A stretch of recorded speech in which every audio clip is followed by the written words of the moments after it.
It is Saturday, the 24th of August, 2024. My name is Pigeon Rose, and this is my song of the day.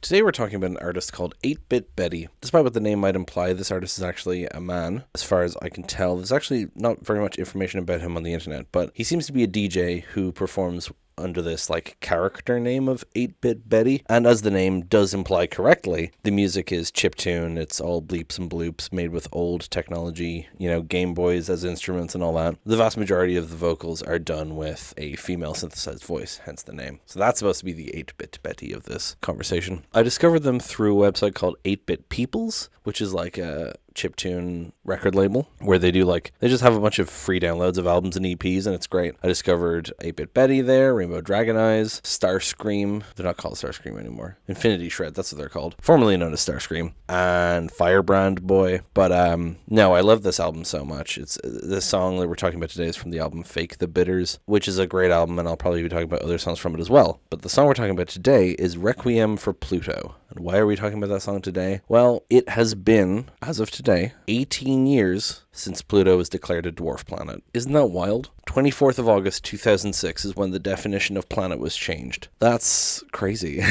Because I remember learning that Pluto was a planet when I was a kid and then it changing, but it just feels so... it was so long ago now. It was 18 years ago. That's over half of my life ago, but Jesus Christ. It's just so weird to think about it that way. Anyway, I'll go into more details about Pluto itself after we listen to the song, but I will just say before we listen to it, there probably will be people listening to this who don't like this song because chiptune music can get quite high-pitched and piercing. So just be aware if you're listening to this, maybe start with the volume down if you're sensitive to that kind of thing. You might not like this one. You might just have to skip it, which is unfortunate, but I really like this song, so I'm going to talk about it because it's my show. You want to talk about songs you like? Get your own fucking show. Anyway, we're going to listen to this song now and then come back in a few minutes and talk about it.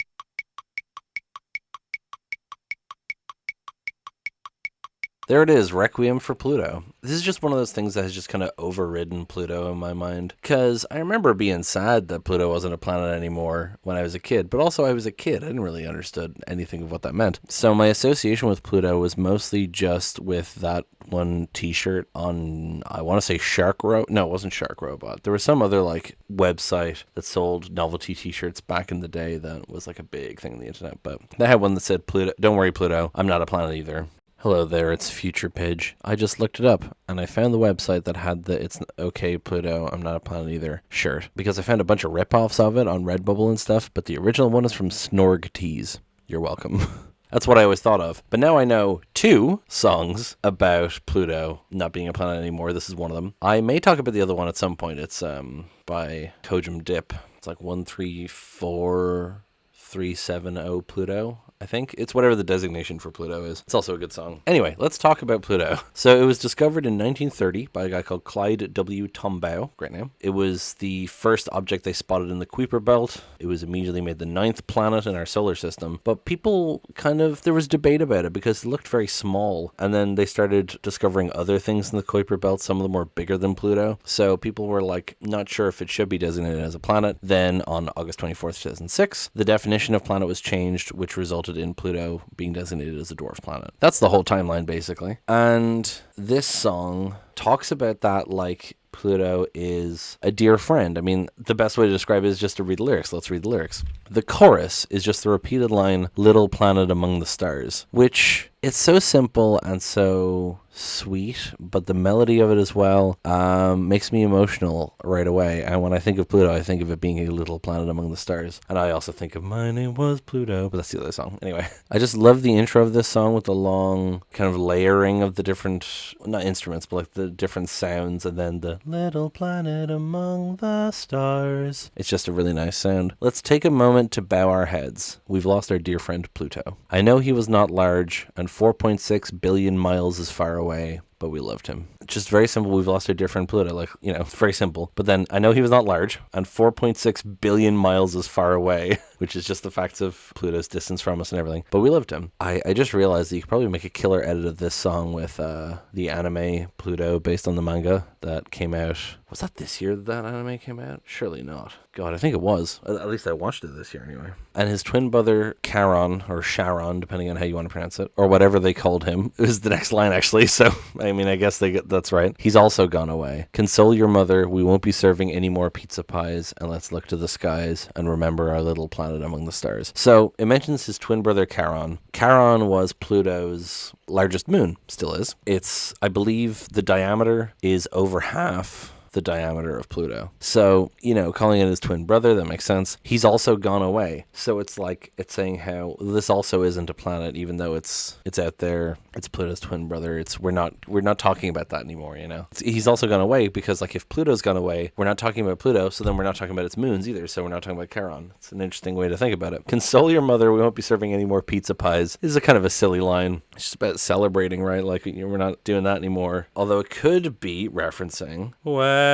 the moon hits your eye like a big pizza pie, that's amore. The association of the moon with pizza pies, I assume, is the reference there, but it could just be talking about standard celebratory food. And then, once you were a god to Greek and Roman cultures, but now you're nothing. Just like Santa, they took you away. Just like Santa, they took you away. Just like Santa, they took you away. But to me, you'll always be a little planet among the stars. So originally, the god of the underworld was Hades, but then people started calling the underworld itself Hades, so Pluto became his name, is generally how it is. People still call the god Hades. I've played the video game Hades, but that is where the name Pluto comes from. But Pluto and Hades, strictly speaking, are actually kind of different characters anyway. But that's Pluto is the god of the underworld in Greek mythology. Anyway, and so it references a god to Greek and Roman cultures, but now you're nothing. So again, just comparing where his namesake came from, which also explains why the moon is called Charon, because Charon, of course, is also from Greek culture and is in the video game Hades. And then just like Santa, they took you away, repeated 3 times, which makes it so much sadder. But I think that's a really interesting comparison to bring up, because just like Santa, they took you away implies a very childlike point of view, because they would presumably be parents who told you Santa isn't real, and thus they took the myth away from you. But of course, the truth of it is that Santa was never real, so they took that away from you. They took the belief away from you, but the thing was never true. And it's the same here with Pluto. They took Pluto away because Pluto wasn't a planet anymore, but strictly speaking, Pluto was never a planet. Do you get what I'm saying? I think it's an interesting comparison to make there. It also makes it so much sadder to say it, because it's repeated 3 times and keeps getting high, just like Santa, they took you away. And then, but to me, you'll always be a little planet among the stars. It's just a really sweet song, really pretty song, musically and lyrically. Very kind of heartwarming and wholesome, despite how sad it is. I just love that idea. You're still a little planet among the stars. I don't really have anything else to say about it. It's great.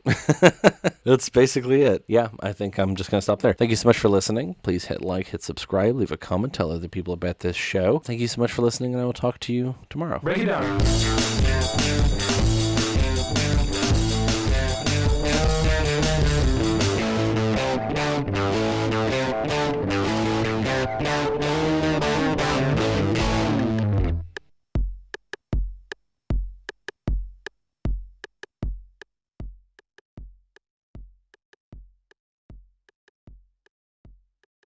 There it is, Requiem for a Pluto.